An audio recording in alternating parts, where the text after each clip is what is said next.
The first talk today is from Ataberk. Ataberk is a computer architecture researcher and a fourth-year PhD student at ETH Zurich. His recent research projects focus on secure, high-performance, and energy-efficient memory system design.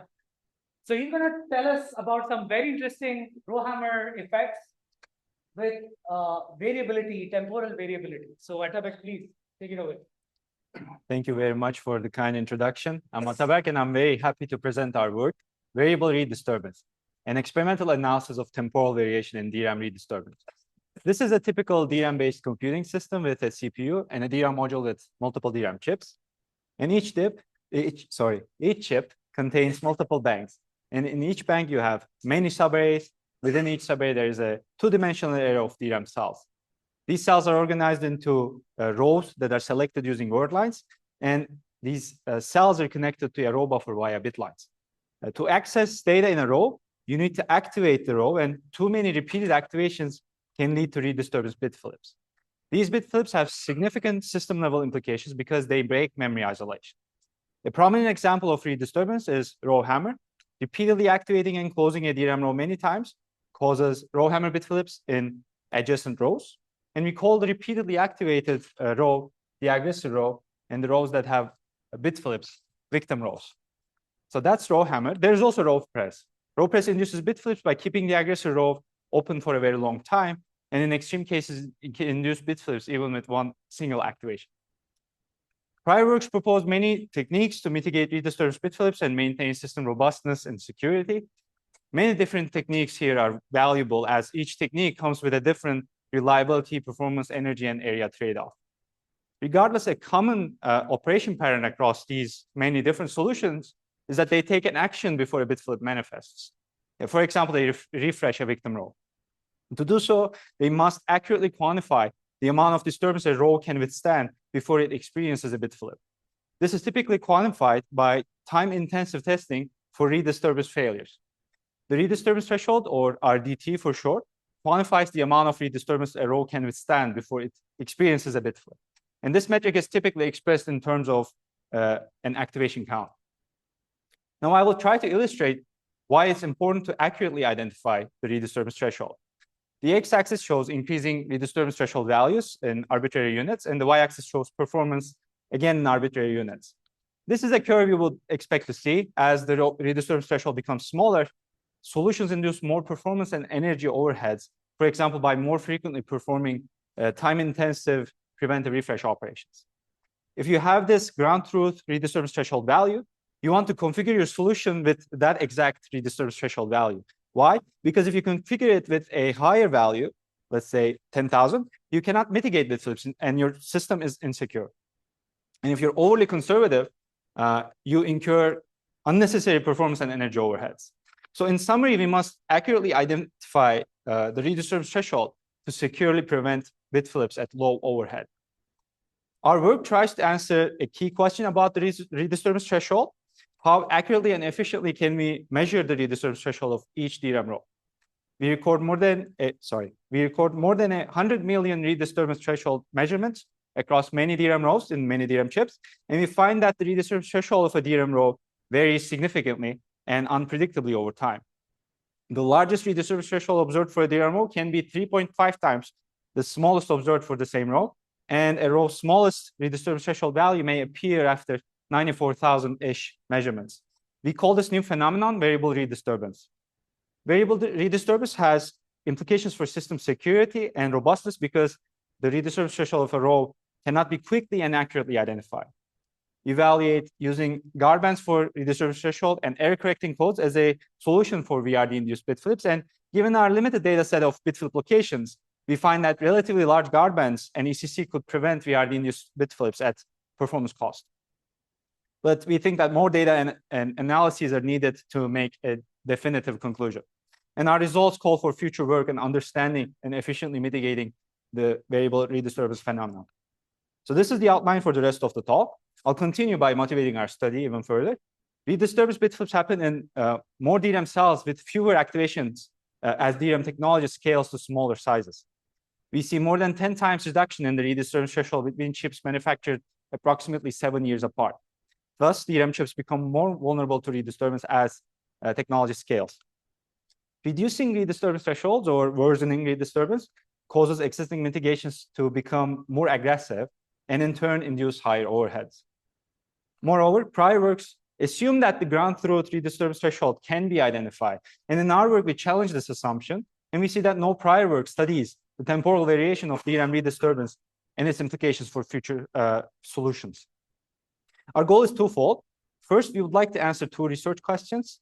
Does the read disturbance threshold change over time? And if so, how reliably and efficiently can we measure it? And second, we would like to analyze implications of temporal variation of read disturbance threshold for read disturbance solutions. To achieve our goals, we experimentally characterize DRAM chips. We use DRAM Blender to test DDR4 modules. This infrastructure provides us with fine-grained control over DRAM commands, timing parameters, and temperature. And this is another picture of another version of the same infrastructure that we use to test HBM2 DRAM chips. So we test many DRAM chips from 3 major DRAM manufacturers, spanning various die density and die divisions and chip organizations. We carefully reuse the rigorous read disturbance characterization methodology as done by prior work, where we prevent sources of interference and we use the worst case double-sided read disturbance access patterns. So this bottom figure depicts one hammer. Opening and closing the 2 neighbors of a victim row constitutes one hammer. Now I'll describe our major results, starting with this takeaway message. We find that the read disturbance threshold of a row changes randomly and unpredictably over time, and this makes accurately identifying the read disturbance threshold challenging.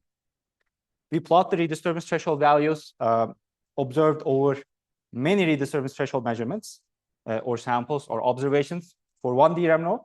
Here is one example point in this plot describing a measurement that yields a read disturbance threshold value of 37,000-ish hammers. Here are the values across 5 measurements. This is across 1,000. And to expand the x-axis even further and still make some sense out of this plot, we compress a series of 1,000 measurements into this form. The circle shows the average across 1,000 measurements, and the error bars show you the range. Now here's RDT across 100,000 measurements for one DRAM row.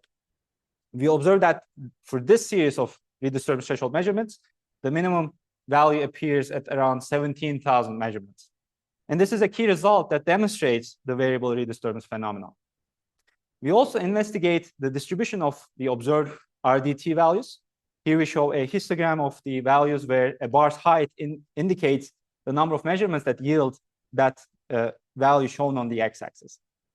We observe that the read disturbance threshold of a row takes various different values across 100,000 measurements. Here we show data for one tested row, each from 6 of the tested DRAM chips. This observation is consistent across all tested chips, and I refer you to our paper for results for other chips that I couldn't put in that slide. We analyze the predictability of the next read disturbance threshold value measurement given past read disturbance threshold measurements, and we find that it's likely unpredictable. First, we find that the read disturbance threshold histograms well resemble prominent random probability distributions. And second, we use the autocorrelation function to try and identify repeating patterns in a series of 100,000 measurements, and we cannot identify any repeating patterns. And for more details on our methodology, I'd like to refer you to our paper. Now we will take an in-depth look at VRD in many DRAM rows by sweeping various test parameters. We use 4 data patterns, 3 temperature levels, 3 aggressor row on-time values to investigate row press and variable read disturbance. And we test many rows in total across all chips and measure read disturbance threshold 1,000 times for each tested row. We test 1,000 times for time constraints, and it's good to think about, I think, what you would see if you did 1 million or 10 million or even more measurements. Here are the 3 key takeaways from our in-depth study. First, all tested DRAM rows exhibit variable read disturbance to varying degrees. Here we show the coefficient of variation and the distribution of 1,000 read disturbance threshold measurements for each tested row. The circled tiny pink dot that you probably can't see stands for the DRAM row with the smallest coefficient of variation in its distribution, RDT distribution. Another way to look at this is that this row's values, RDT values, are very close to each other. We show the rows sorted at increasing coefficient of variation on the x-axis, and we observe that all tested rows exhibit variable read disturbance. So no row has 0 variation in its measurements, basically. We highlight 2 points in this plot, the median row and the row with the greatest variance in its redisturbance threshold. Here's a look at those two rows. We see their redisturbance threshold values across 1,000 successive measurements on the x-axis. For the median row, we see that the maximum observed value is 1.2 times higher than the minimum.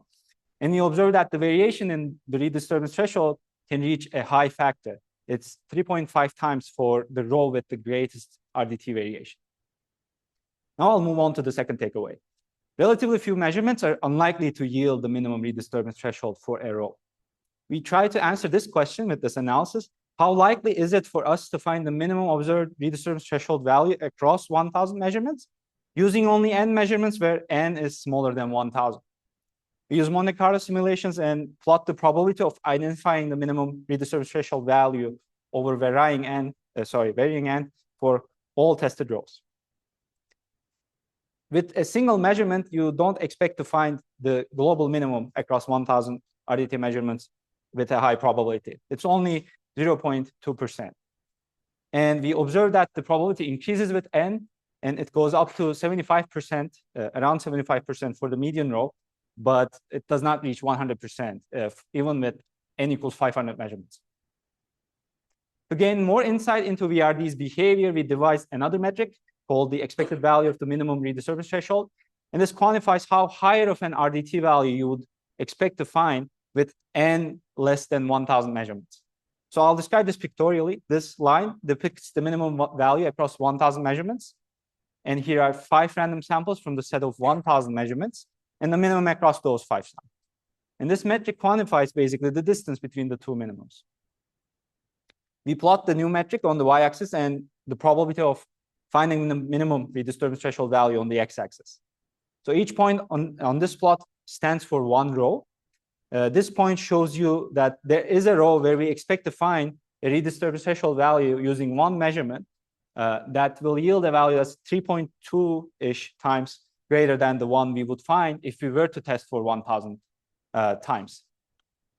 A good way to interpret this plot is that we want to have small y-axis values, because small y-axis values indicate you have a tighter redisturbance threshold distribution. And you want the distribution to be as tight as possible so that your guess RDT value using a few measurements is as close to the minimum value across 1,000 measurements as possible.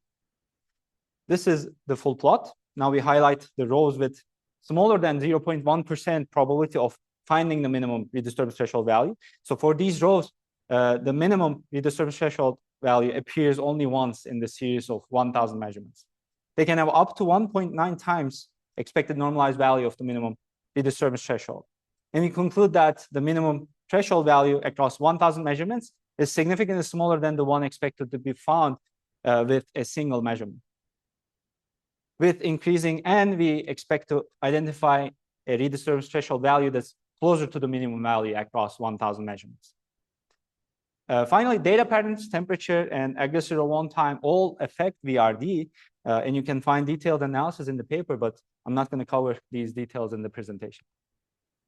The observations I presented have implications for system security and robustness.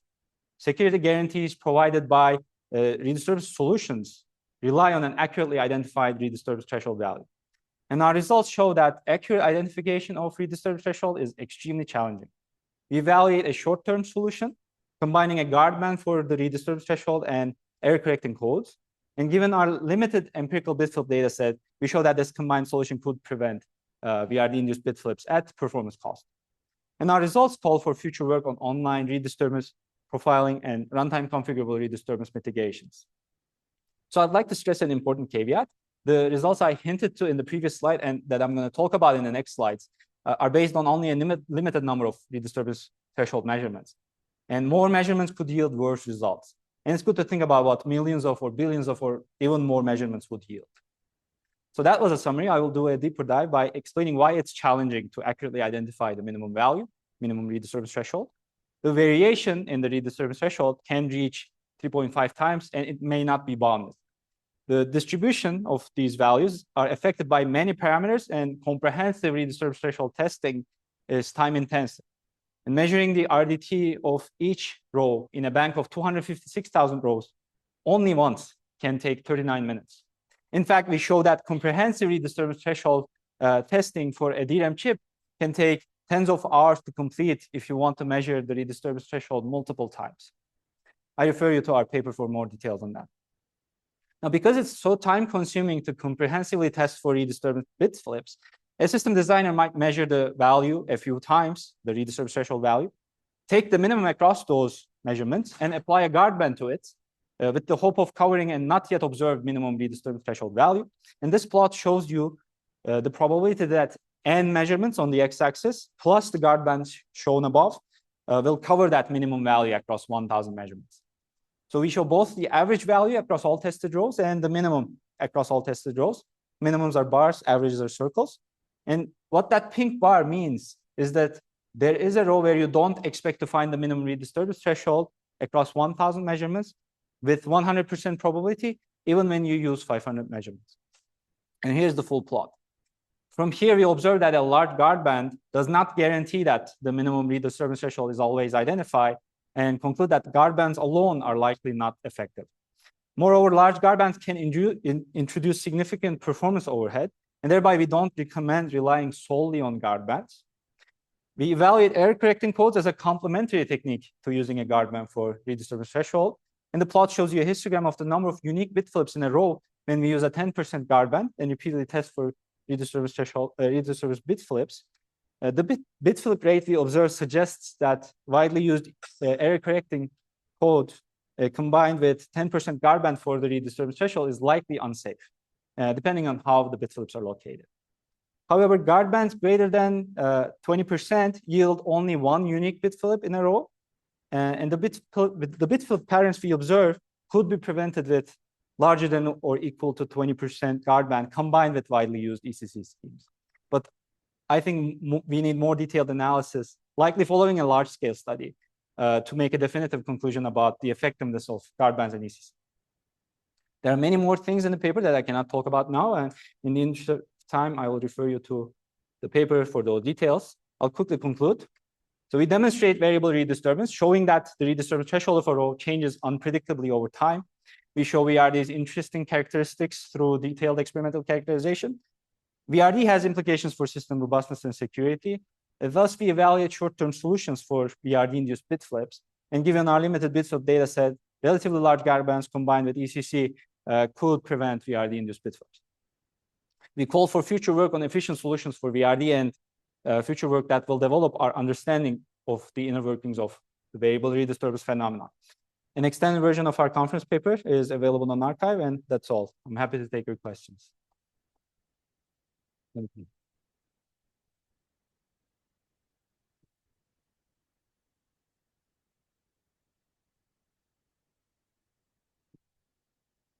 All right.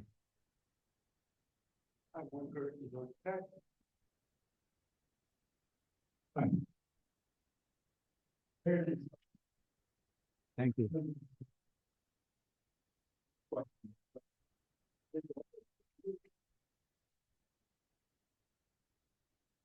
Yes.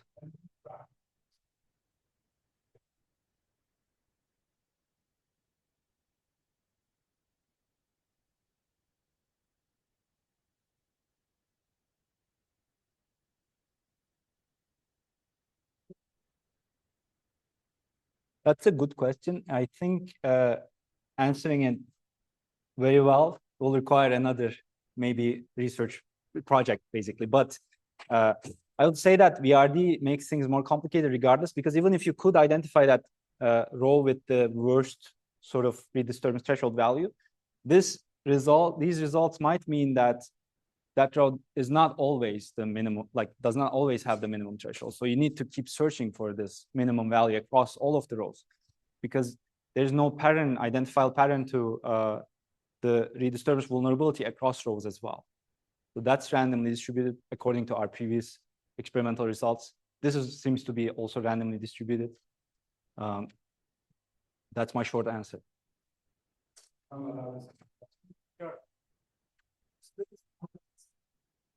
Yes.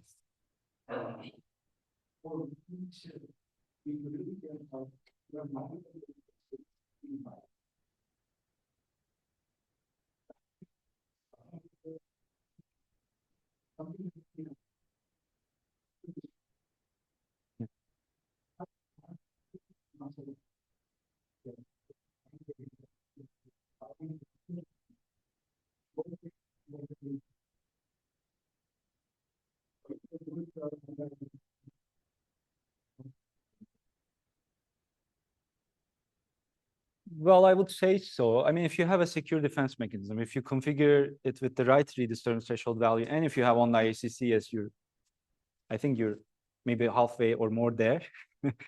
But I think, are you configuring that defense with the correct value is very important. And we show the bit flips that you miss might end up inducing errors.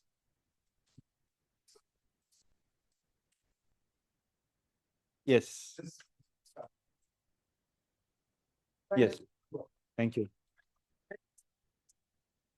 If there are no other questions, Okay, yeah, one more question, please. Thank you, Mr. Sandor. Very last time, so, the point I want to ask is that, it's a very, interesting phenomenon in the profiling world. The question is, what have you thought about the good parts of this phenomenon? Is it from the context level, That's level, or even physics? That's a great question. The best hypothetical explanation we have has to do with some terms I will mention here. So there is a phenomenon called electron migration and injection in basically DRAM arrays. The way we think it works is you have charge traps that change state randomly in your active region between the victim cell and the aggressor cell.